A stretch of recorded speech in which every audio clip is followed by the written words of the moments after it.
This shot felt like Tony Montana. Steve Lockjaw just attacked my home, and I cannot.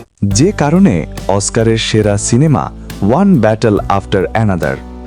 চলুন ভিডিওটি না টেনে শুরু করা যাক। সর্বোচ্চ 6টি বিভাগে পুরস্কার জিতে বিশ্ব চলচ্চিত্রের সবচেয়ে সম্মানজনক পুরস্কার অস্কারের মঞ্চে সেরা সিনেমার পুরস্কার জিতেছে ওয়ান ব্যাটল আফটার অ্যানাদার। সিনেমাটির গল্প বলার ধরন ও শক্তিশালী চিত্রনাট্যের কারণে জিতে নেয় এবারের অস্কারের মঞ্চে সেরার খেতাব। Dark comedy action thriller one battle after another সিনেমাটি পরিচালনা করেছেন নির্মাতা পল থমাস অ্যান্ডারসন। ৯৮তম অস্কারের এবারের মঞ্চে এই সিনেমার সর্বমোট মনোনয়ন পেয়েছিল মোট ১৩টি বিভাগে। তবে বিচারকের চূড়ান্ত সিদ্ধান্তে একাধিক প্রতিযোগী সিনেমাকে পেছনে ফেলে ৬ বিভাগে পুরস্কার জিতে নিয়েছে সিনেমাটি। আসরের সেরা চলচ্চিত্র, সেরা পরিচালক ও সেরা চিত্রনাট্য এই ৩ বিভাগ সহ মোট ৬টি পুরস্কার নিজেদের করে নিয়েছে এই সিনেমাটি। পার্শ্ব অভিনেতা হিসেবে শন পেনের হাতে উঠেছে অস্কার, আর কারিগরি বিভাগে সেরা কাস্টিং ও সেরা সম্পাদনার স্বীকৃতিও গেছে এই সিনেমার ঘরে। কেন এই সিনেমাটি নিয়ে বিশ্বজুড়ে এত উন্মাদনা জানেন?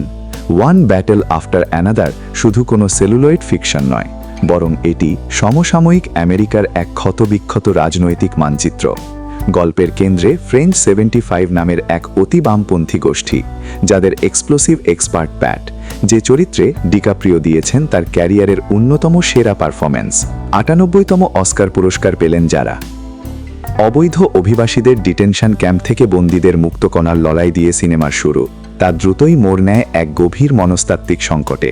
গল্পের খলনায়ক কর্নেল লকজেস চরিত্রে শন পেনের অভিনয় ছিল হাড়হিম করা। একজন কট্টর শ্বেতাঙ্গ শ্রেষ্ঠত্ববাদী হয়েও যে অবদমিত কাম আর বর্ণবিদ্বেষের দ্বন্দ্বে ভোগে। ব্যাংক ডাকাতির পর ধরা পড়া নারী সদস্য পারফিডিয়ার গর্ভে জন্ম নেয়া এক কন্যা সন্তান হয়ে ওঠে এই গল্পের মূল চালিকা শক্তি। ওয়ান ব্যাটল আফটার অ্যানাদার সিনেমায় দেখানো হয় দেশের ফ্যাসিস্ট সরকারের বিরুদ্ধে যুদ্ধ ঘোষণা করে বিপ্লবী দল ফ্রেঞ্চ ৭৫। দেশের ইমিগ্রেন্ট ইস্যু, আইন, নিয়ম পরিবর্তনে একের পর এক যুদ্ধ চালাতে শুরু করে।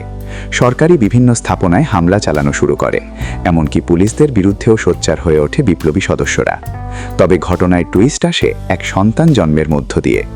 গল্পের ২ প্রধান চরিত্র প্যাট ও পারফিডিয়ার জীবনে যখন শার্লিন নামের এক কন্যা সন্তান আসে, তখন প্যাট বিপ্লব থেকে পিছু হটতে চায়, কিন্তু মুক্তিকামী মা পারফিডিয়া এই বিপ্লব কোনোভাবেই থামাতে চান না।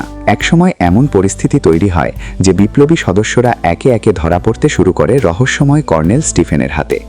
জীবনযুদ্ধে পারফিডিয়া পালিয়ে যান অন্য দেশে, আর মেয়েকে নিয়ে আত্মগোপনে দিন কাটাতে শুরু করে প্যাট। গল্প এরপর এগিয়ে যায় ১৬ বছর পরে। ষোড়শী শার্লিনকে একাই বড় করে তোলেন প্যাট।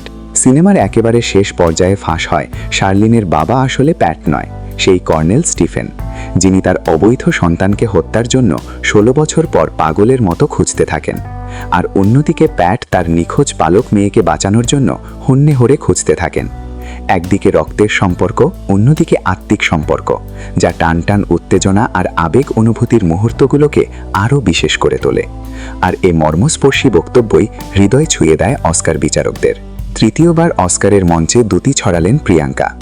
জনপ্রিয়তার শীর্ষে থাকা ওয়ান ব্যাটল আফটার অ্যানাদার সিনেমাটির কেন্দ্রীয় চরিত্রকে জীবন্ত করে তোলেন টাইটানিক খ্যাত অস্কারজয়ী অভিনেতা লিওনার্দো ডিকাপ্রিও।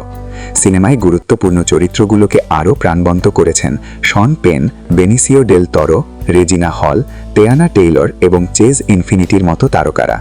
সিনেমার মানবিকতা আর ন্যায় লড়াইয়ের মর্মবাণীর কারণেই অস্কারের সেরা cinema one battle after another.